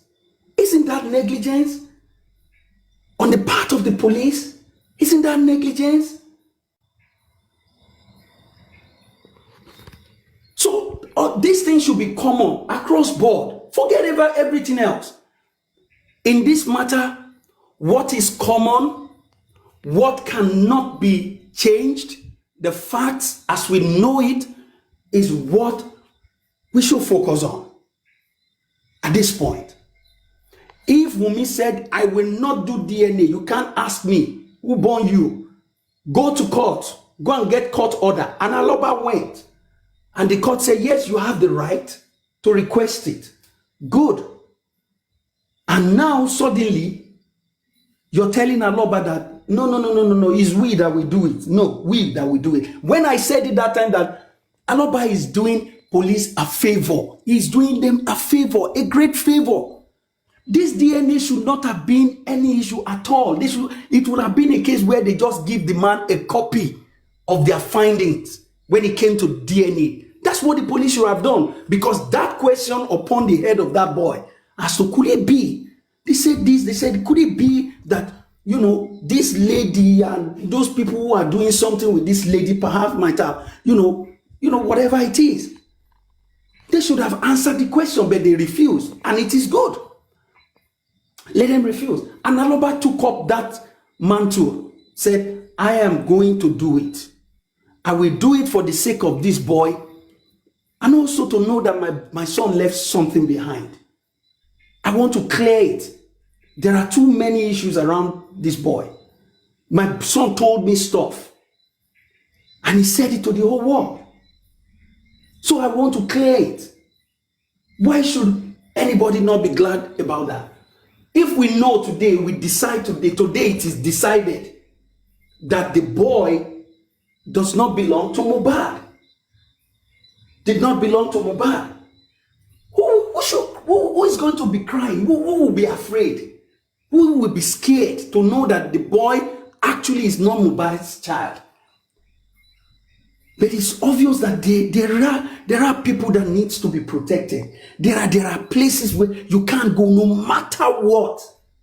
Don't do it. Don't do the right thing. But my hope is that as this case go on, one day, maybe one day, somebody will reach his or her breaking point, because they can only cover the lies for so long. They can only cover it, because at the end of the day, the truth will come out. And so, here's what I will advise Mr. I have said it before, and I'm going to say it again. Mr. Aloba, if your lawyer sees this a window of appeal to appeal that judgment, I don't expect the lawyer to, once the judgment has been given, the lawyer cannot say, no, I don't agree. No, this is not so. Objection. No, it doesn't happen like that in court. Once a judgment is given, all right, my lord, okay, everybody goes out. You can come outside of the court and say, hey, the judge has spoken, but we don't agree, so we are taking it up. That's it. That's how it happens. If there is a window to appeal this judgment, please exhaust it. Please exhaust it to the fullest. And if the government still decide that, yes, they are hell-bent in subverting justice, then Mr. Aloba, please just go on the national TV and tell the whole world that you are opting out. There's nothing wrong with that. I, Abdul Tazan, I will still support you. I will be behind you. I will tell the story. There's nothing wrong with it. If anybody meets you on the way and say, is the boy your son? You will tell them no. No. You tell them no, he's not my son. It's as simple as that. Because I have not confirmed if he's my son or not. That's it, period. Let it be there. Let the question, let it remain on top of that boy's head. Period. There will come a time, those who are protecting the boy, they are protecting some people and refusing you justice. There will come a time that they won't be able to do so anymore, when the boy himself will have the chance to walk up to you and say, Baba, I want to do this DNA. Nobody can put the boy inside Ghana Must Go at that time. Like they did during the burial, where they put the boy inside nylon bag to escape some phantom and imaginary attacker. You understand? So Baba, calm down, as you have been, duly advised. Calm down, relax, soak in everything, and this is it. If they are not allowing you to take charge of this DNA, tell them you have no confidence in whatever the government is doing. This same government that told you that Sheikh Mohbad Luma Koko Kuni. So please, I beg you, Mr. Loba, don't be scared, though. Don't say, oh, no. People are behind you. People are behind you because they want to use you. They want to use your weakness as just an ordinary man. They want to use it to clear their mess. Because this case, as I said, is on their neck like this. The only way to feel a bonne nínú kéèsì òun náà ni kọ́kọ́ ṣe màdàrú lórí gbogbo nǹkan tó ń ṣe. Ó ti há wọn lọ́rùn, kò síbi tó fẹ́ gbà, kò síbi tó lè gbà yọ. Even the DNA, there's nowhere. So I will agree. Maybe if you want to appeal, you can tell your lawyer to put it before the court. I want to do my own private one. She can go and do her own private one. It doesn't matter. That's okay. In fact, you can even call an international Qatar Center is there. The Qatar Center that always go about to help to mediate in issues. You can invite a third party to come and handle it. Let them take samples and go and do it. And we come back and we come before the court. Mr. Prince had already made a very beautiful suggestion. Let everybody come before the court. Where are you going to do it? Okay, note it down. Are they accredited? Yes. Everybody state it. The pathologist or whoever is taking it. And then when the result comes, you can even share sample to Oriyomi, Amzat, Agidigbo to go and do his own. So it's very simple. Anything short of that, Baba, do not be scared. Do not be afraid to say, okay, thank you very much. You don't mean to give me justice. You don't mean to do the right thing. And so therefore, I'm happy with you. Don't be afraid to take that decision. Do not. Let the question still be in the air. Let the question be right there, all over the world. Is it Mohbad? Is it Daguchi? Is it Ayan? Is it Bella Shmoda? Let it be there. Let it continue forever. You understand? It will follow the boy wherever he goes, even if they carry him to the youth. So once they are not prepared to do the right thing, once they are not prepared to be fair, once they are not prepared to be open and transparent, step aside. Your statement after that will be what the world will remember. It will be what will resonate across the world, that Aloba rejected the last move by the government to subvert justice for him. He rejected it. He didn't believe it. He knows that they are going to do hanky-panky in it. So it's very simple. So, Mr. Aloba, be courageous. You have done a good job. You have tried. And God bless you. God bless you. God keep you. You have tried. So even if at this juncture you decide that, you know what, it's okay, fine, you've given it a good fight. and God bless you. Thank you very much, Mr. Gurezy. God bless you, Baba. I'm hoping, I trust that you heard me tonight. I want to man talking soon, to man record. I hope they are able to catch my message so that they can play it to him, they can send it to him, so that he can add it to the number of ideas that people are bringing to him and consider them deeply and meticulously in order to come to a decision with his family. It's as simple as that. We've given, I'm happy that we wrapped him.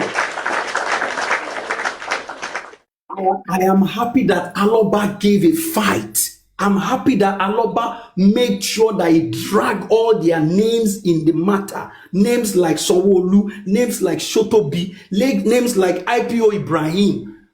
Name all of them. He dragged all of them into it. History will never forget them. For as long as Mohbad music still plays on radio, people still listen to Mohbad music, they will never forget all of those names. They will never forget those people in that house that night. They will never forget. They will never forget those who petitioned Baba Mohbad just because he said, Alilopo mommy. They will never forget. The story is out there. They will never forget all stations settled. They will never forget it. So, and that is one good thing that you have done. That as we go along, their names will be in infamy for the rest of time. For the rest of time. So, wọ́n ti gbé adìyẹ rà náà kò dẹ̀ kí n ṣe ohun àjẹgbé. So bó ṣe wà nìyẹn bàbá ẹ má worry ẹ má jẹ́ kí anything ẹ fọkàn yín balẹ̀ ẹ take time. Mo sọ ẹ lè ní kí Máyọ̀wá kó bá yín get small dictionary kan kó gbé sẹ́gbẹ̀ẹ́. Tó bá ṣe ń gbé document wá tí kọ̀ọ̀kan ò bá ti yé yín ẹ ṣí dictionary kẹ́ wò ẹ dẹ̀ lo Google kẹ́ wò ń bẹ̀. So ti yé yín ẹ take time yín o ẹ ti gbìyànjú ẹ try bàbá ẹ gbìyànjú gbogbo àwọn èèyàn tó dẹ̀ wà lẹ́yìn títí dirú ọjọ́ ìní mo yí gbogbo wọn kudos to all of them everybody gbogbo pẹ̀lú that stood with me at this time. Some people got under serious and severe attacks socially, even spiritually. People were attacked, people were defamed, people were all kinds of things. Mo yí gbogbo yín that you saw the truth and you stood by it. You stood by it. It's not easy to go after a system, institution controlled by government. It's not easy. Not even in a country like Nigeria. But you did it for almost over 2 years. You did it to the point that they don't know where to go to turn to again. They don't know where to turn to except to be doing mago, to want to use koni to get the man to use his hand to clean the mess and give them a false closure. Yes, that's, I should put it out. They want to use the man to get a false closure on the matter when it is very clear to the whole world that they are corrupt. To this day, ask them that question: where is the doctor's note? Who has it? If the government asks for that note and ask the person who has it, why did you keep it away from the father? Why did you keep it away from the mortuary? Why did you keep it away from the coroner inquest? Why? Isn't that conspiracy to conspire to hide a critical document in a case like this? Shouldn't that person be in jail? Shouldn't that person be answering questions now? Mr. Police, you are the DPO of the police station. Why did you, can I see your record that these people were at your police station? What did they say? What was their complaint? What did you write down? Then they told you they brought a body. Did you check it? Did you take pictures? Did you call your own doctor to go and check it? Why didn't you do that? Why is nobody picking up on this guy? Why is nobody picking up on him?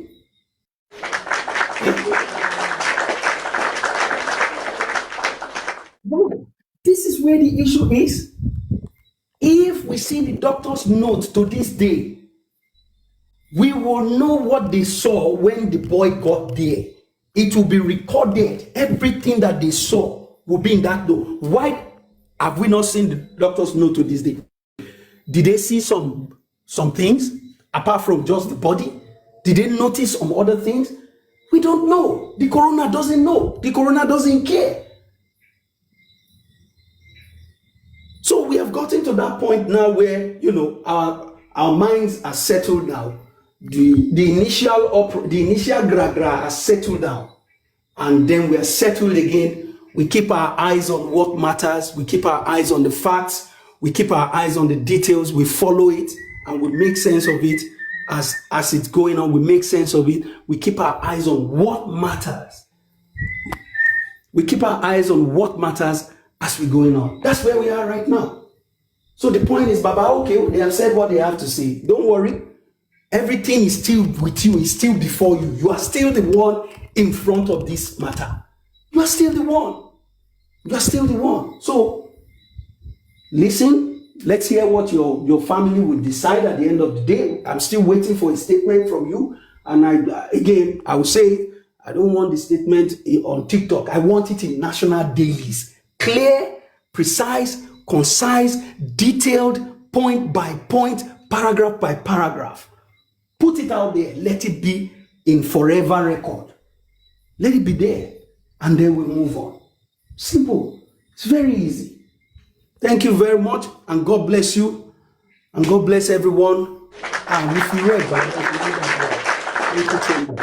God bless you. Everyone. God bless you all.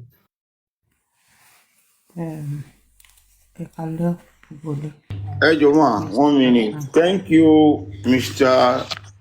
Tarzan, Professor Tarzan. Well, why some people are a big regret in J4M? Regret as in you really regret knowing such people. But there are some few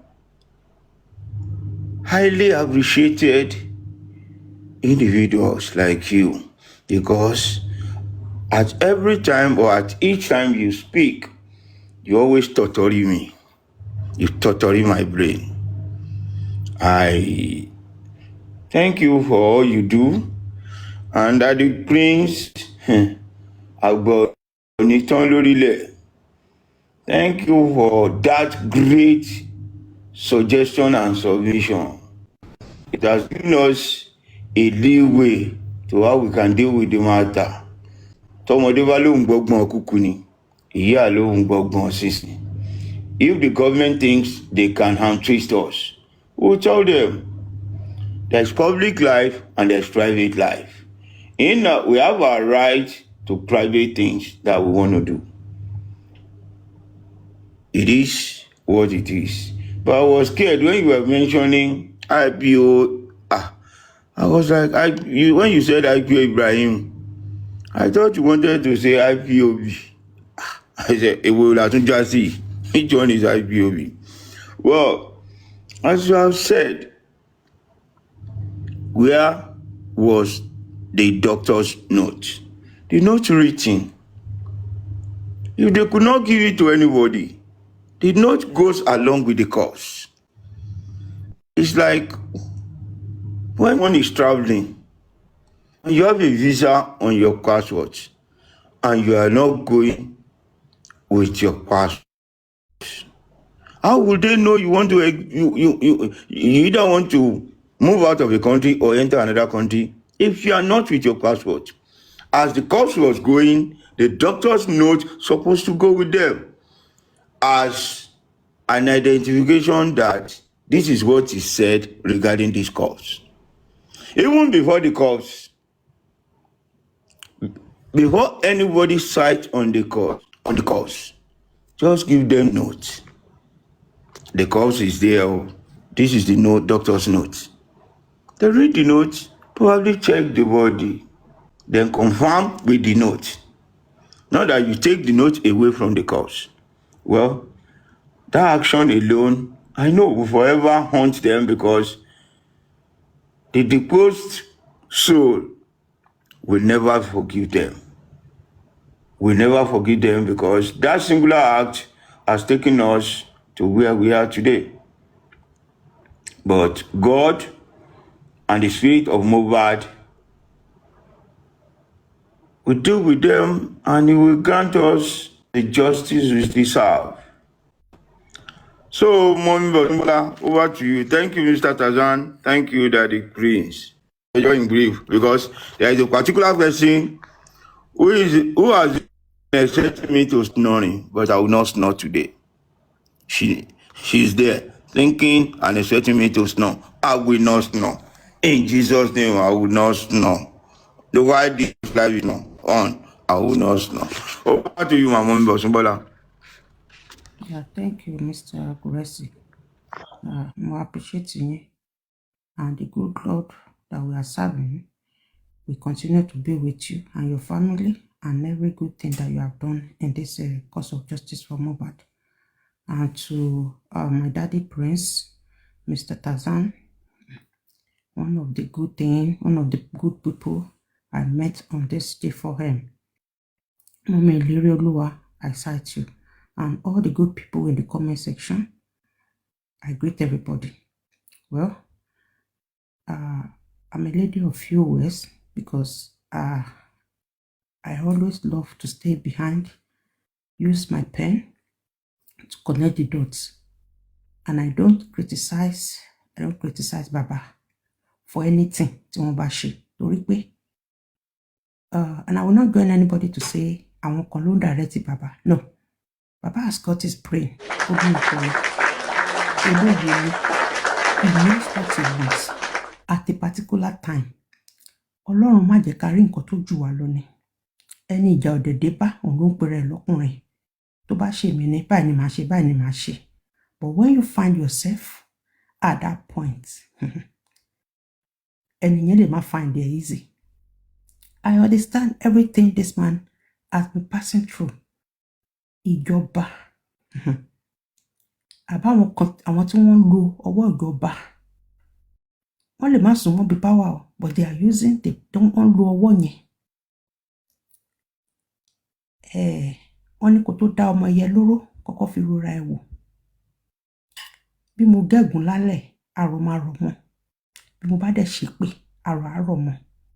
Because lè má torí pé nìkan, ẹ̀yin kan, ẹni agbára, ẹ̀yin kan. Mohbad ti kọ́, ó nítorí pé wọ́n lówó jù wá lọ, ó nítorí pé wọ́n mọ̀yàn jù wá lọ, nítorí pé wọ́n torí pé wọ́n ṣáájú àwa gbéra. Ẹ wá sọ̀rọ̀ bí Ọlọ́run, ẹ̀yin aláninilára. God will go against and fight against all of you. That you are using your power against the fin ba gbogbo nǹkan tí bàbá yẹn ṣe jẹ́. Ó gba lọ́yà ilé, ẹ débẹ̀ ṣáájú ẹ̀. Ó gba ilé, ẹ débẹ̀ ṣáájú ẹ̀. Ó gba ilé. Ṣé rí nígbà tẹ́ẹ̀nì rẹ́ni bá yín sunkún, you will look to your right, you will look to your left, back and front. Ẹni ríyàn bá yín dárò, ìgbà yẹn lọ́lọ́run ló máa dí pẹ̀lú yín. I am saying it. This man, èmi ò ní pẹ̀lú àwọn tó bá sọ pé kó ṣe báyìí, kó ṣe báyìí, kó ṣe báyìí. Ọwọ́ ní ìka ọwọ́ ó dùn fi ń gé ọ̀gẹ̀dẹ̀. Bẹ́ẹ̀ ni afẹnuwakọ̀ ọ̀dẹ̀ kì í jàm. This man kò sí nǹkan tí àwọn èèyàn fẹ́ kó ṣe tí ò try as in láti ṣe. Ṣùgbọ́n all this power that be, I know ṣe rí outcome nǹkan tó ṣe tán ṣe lánàá yẹn kò bá bàbá lára mu. Mo dẹ̀ mọ̀ wípé he's only waiting for the right time. That DNA, gbogbo ariwo tá à ń pa pé bàbá ṣe ọ́ta, bàbá will not do that DNA. Tó bá ti ṣe DNA yẹn àwa ti mọ result, bàbá gan fúnra wọn ti mọ result. Ṣèbó ṣe autopsy, ṣèbá rí result autopsy. A ti rí result nǹkan tí wọ́n ṣe. Èmi sì máa well, one thing in my life, Baba, don't trust anybody. Mo ní èmi níbi tí mo wà, mo ní trust issue. Kì í ṣe lára, even anybody don't trust. Kò sẹ́ni tó mọ ẹni tó ń gbà bọ̀dì fún yàn. Don't trust only even your own judgment. Àsọ láàárọ̀ pé mi ò ní jáde nínú ilé mi lénìí tó bá dìrọ̀lẹ́ bá máa fi ṣe pọ̀ àti gbé ẹsẹ̀ yẹn wá ti gbé jáde. That is to say, even our own judgment, a ṣì máa fi question mark sí. So, likewise, always prepare your brain, your mind for positive and negative. ìjà wà ìjà ò sí always ẹ máa mú guiding ni.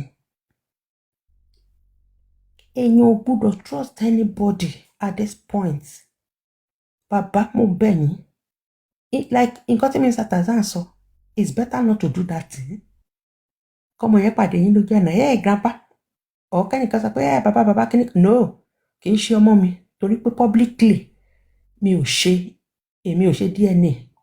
Àwọn ojú àgbàlélẹ̀ ẹsẹ̀ àgbàlélẹ̀ ó bẹ́tà ju ojú àgbàre lọ. And another thing ni pé ẹ kàn sọ pé kó lọ bá Bẹ̀rẹ̀kẹ̀tẹ̀, kó lọ bá VDM, kó lọ bá gbogbo wọn. Are they not in this matter? If they pretend now wípé wọn ò gbọ́, Bẹ̀rẹ̀kẹ̀tẹ̀ promise baba that his representative will be there. Tó ń bá wá sọ wípé àwọn ò gbọ́, alábòsí ni wọ́n, gbogbo wọn, save ni gbogbo wọn. I'm putting all of them together. Bàbá yìí ó ti lọ bá VDM, ó ti lọ bá Bẹ̀rẹ̀kẹ̀tẹ̀. Where else do you want the man to go? Ṣé kó sá kúrò láyé ni? Dé ó ti lọ fún platform wọn. Yes. On that one, mo fẹ́ sọ fún yín pé ṣé rí ẹni tí ẹsẹ̀ bá ń dùn ló máa ń ṣe. Ẹ jọ̀ọ́ mà, ẹ jẹ́ kí n ṣe tètè mi tán bẹ́ẹ̀ yẹn bá ti sọ tán. Ẹ mọ̀ pé mi kì í lọ sórí kíní. If I'm supporting somebody, ikú ló máa yà mí kúrò lẹ́yìn ẹni yẹn. Kò sí nǹkan tẹ́nibọ̀dì lè ṣe. VDM, kó máa gbọ́, if he's still in this matter, he knows that this is the wọ́n ní Bọ̀súnbọ́lá. Yes sir. Yes sir. Ṣé rí ẹ lè sọ̀rọ̀ tẹ́ fẹ́ sọ o, ṣùgbọ́n a lot táwọn èèyàn mọ̀ tó ṣe ń sọ̀rọ̀ ó pọ̀ gan. You know, to the glory of God, I'm sorry to say, I went with Baba to Abuja in the last trip.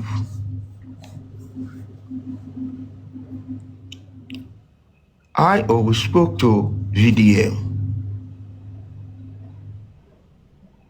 Cherry, the waterline is kí Nigeria máa ṣẹlẹ̀ sí yàn. Ẹ continue. I spoke to VDM and That is just it. Ẹni tó bá dẹ̀ ti kàn ló mọ̀. Ẹni tó bá ti kàn ló mọ̀. Kí Nàìjíríà máa ṣẹlẹ̀ sí wa ní. Pé kó lọ kí bàbá lọ bẹ́lẹ̀. He has gone, ó ti kọjá ibi gan tó yẹ kó tún lọ.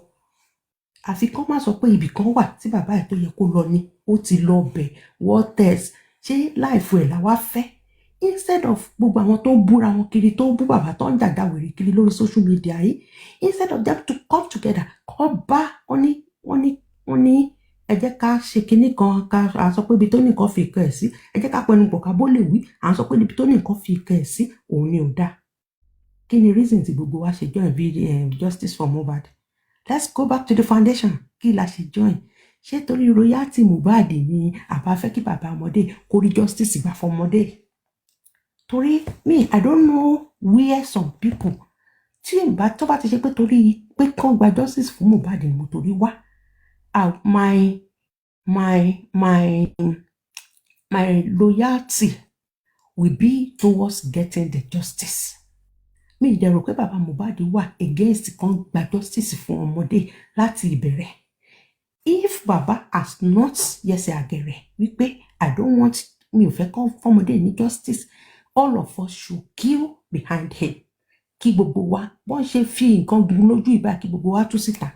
Tó ń bá bẹ̀rẹ̀ sí ní fa okùn, àwọn kan fa àwọn tó wà Nàìjíríà ńlẹ̀, tá bá bẹ̀rẹ̀ sí ní fa okùn táyànnà gbogbo wọn, all of them, the masses, wọ́n kọ́kọ́ make sure pé wọ́n divide gbogbo àwọn èèyàn, divide and rule, wọ́n bá ti àwọn èèyàn jẹ́ on this skinny, ìbẹ̀ wà together lẹ́torí ń gbóhùn sókè.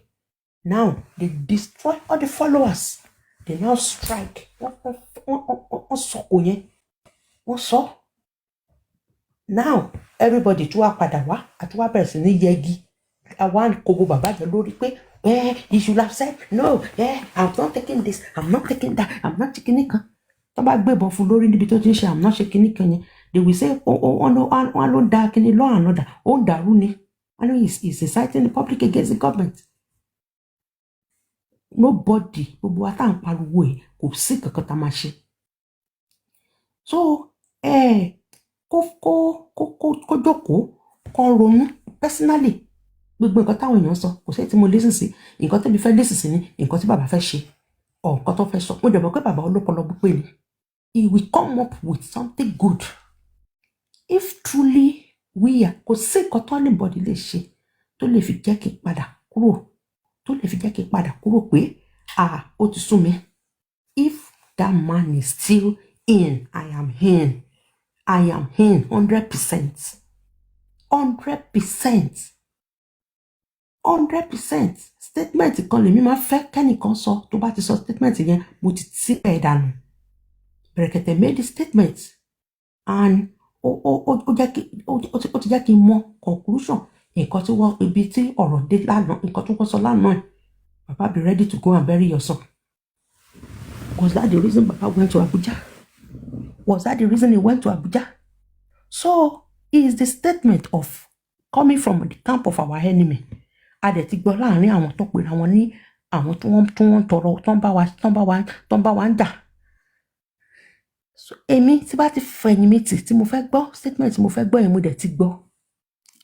Baba this time around wọn ò lè gbowó yín ẹ lè lọ kúnlẹ̀ pa ọ̀yà lóko kẹtù bẹ̀rẹ̀ sí máa kúnlẹ̀ lójú títì sọ pé mo fẹ́ lọ ta ọ̀yà yìí ẹ bá mi rà tẹ́ ẹ bá rà ọ̀yà yín pa ẹ lọ kún nǹkan yín jẹ kẹ gbé wọnú ilé yín. That is just it. To me à ń dúró dè yín we your followers 100% ta support yín à ń dúró ó dìgbà tí bá ti nǹkan statement ẹni bàbá lọ́ba lèmi ń dúró dè. I am not moved by anything. Statement bàbá òun lọ́mọ ẹ̀kú statement bàbá ni mò ń dúró dè. Àwọn kan wèrè kan àwọn játijàti kan àwọn olórí burúkú kan àwọn tí tó ṣe pé wọn ò ní jèrè ọmọ wọn kan wọn ò lè dúró síbi kan. kò sí pé platform yìí o ẹjọ àṣepé o ẹlẹ àwà ẹjọ. I know I'm not you should know the best people I want to cause kò sí èmi ò kọ́. I know ẹ fi wọn lẹ ẹ fà wọn lọ́lọ́run lọ́wọ́ let God deal with them. My God those people tó ṣe wípé wọ́n dúró sínú òkùnkùn tẹ́ fìyà jẹ bàbá yẹn tẹ́ fìyà jẹ kó máa sá kiri from east to west from west to north from south to west gbogbo tẹ́ jẹ́ kó máa sá kiri 360 tẹ́ fi bàbá ìṣẹ̀lẹ́yà káàkiri tẹ́ fi bàbá ìṣẹ̀lẹ́yà mo fà yín lọ́lọ́run lọ́wọ́ o omi tó ń jáde lójú mi ní òwú yìí if truly tó bá ti jẹ́ pé lóòótọ́ mo fi irun dúdú mo fi ṣopó omi tó ń jáde lójú mi ní alẹ́ yìí ó máa bí gbogbo yín pátápátá àyàfi tó bá jẹ́ pé bí mo ṣe wà yẹn bí mo ṣe jẹ́ young lady mi ò I did not nurse my husband to peaceful death to peaceful kò kígbe pè mí pé gbà mí to peaceful death ẹ̀yin kẹ́ wá fọ̀tìná tó yé bàbá ẹ wá sọ pé kò ní nísinmi lọ́jọ́ ayé ẹ̀ mo fà yín lọ́lọ́run lọ́wọ́ let God be the judge láàrin yín àti bàbá yẹn àyàfi tó bá ti jẹ́ pé torí pé kí bàbá yẹn kó lè gba property ọmọ ẹ̀ lótorí sọ pé mo fẹ́ jà fọmọ mi nìkan bó bá dẹ̀ gba property ọmọ ẹ̀ òun ló tọ́mọ ẹ̀ òun ló bímọ ẹ̀ nǹkan tó bá wù ló lè fi ṣe bàbá DNA yẹn ẹ nígbà torí pé ẹ̀yin lẹ béèrè fún DNA your terms and conditions yín òun ló máa fi ṣe DNA if at all you want to do your terms and conditions government ìjọba kọ́ ló bímọ ìjọba olóko tó fi ń bímọ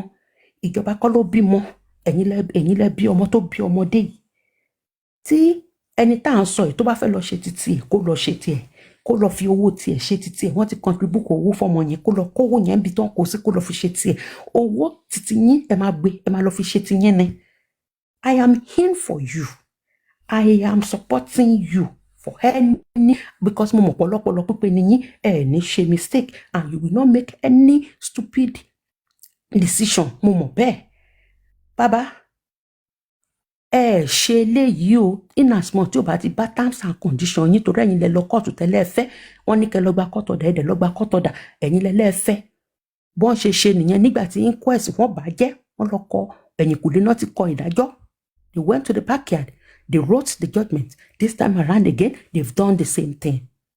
Èèyàn mélòó lẹ fẹ́ pakú?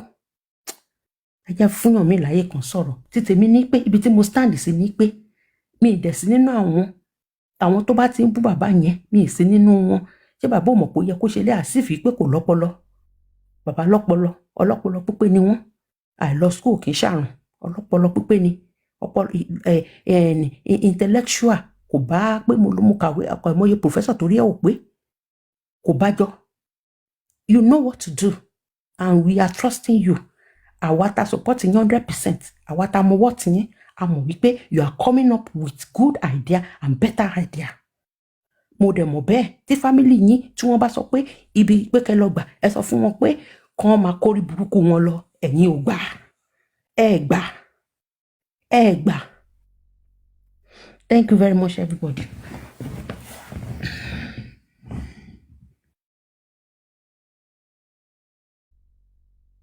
Gurezy ṣé mo lè sọ̀rọ̀?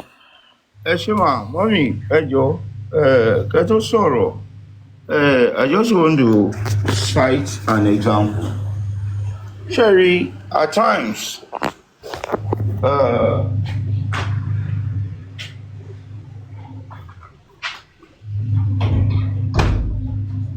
most times a máa ń sọ̀rọ̀ ní bí nǹkan bá ṣe ká wa lára, which is normal, that we can't blame anyone for being so passionate.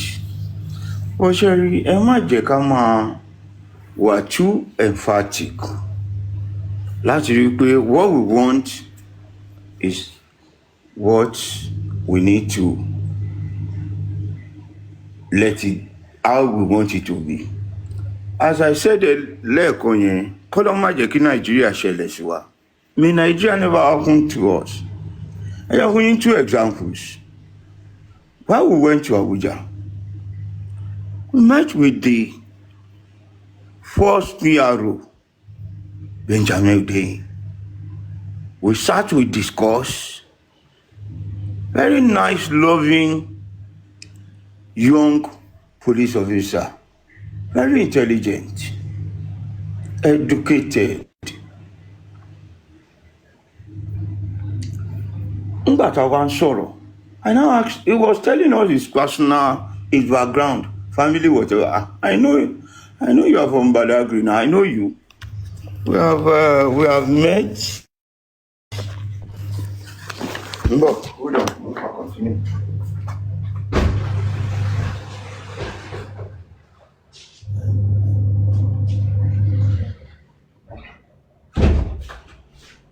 I told him, we have met. I know you. After